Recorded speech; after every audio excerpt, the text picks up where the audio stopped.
Office साम्हूं Pearson जो लाश हथायो आहे। पुलिस लाश अस्पताल मुंतकिल करे छॾियो आहे। फौती जी सुञाणप चौदगी वासी अनवर शाह तौर थी आहे। हिकु भेरो ॿीहर मांखे मटियारी मां ख़बर ईंदासीं जिथे मेन बस स्टॉप वटां पुराणी नादरा ऑफिस साम्हूं पीरसन जो लाश हथायो आहे। पुलिस लाश खे अस्पताल मुंतकिल करे छॾियो आहे। अहम ख़बर वांखे ॾियूं पिया। मटियारी जे मेन बस स्टॉप वटां पुराणी नादरा ऑफिस साम्हूं पीरसन जो लाश हथायो आहे। पुलिस लाश अस्पताल मुंतकिल कयो आहे। फौती जी सुञाणप चौदगी वासी अनवर शाह तौर थी आहे।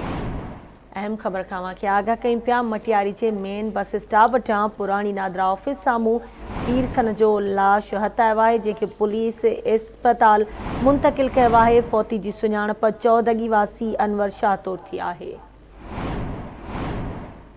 मटियारी जी मेन बस स्टॉप वटां पुराणी नादरा ऑफिस साम्हूं पीरसन जो लाश हथ कयो वियो आहे, जॾहिं त पुलिस लाश अस्पताल मुंतकिल करे छॾियो आहे।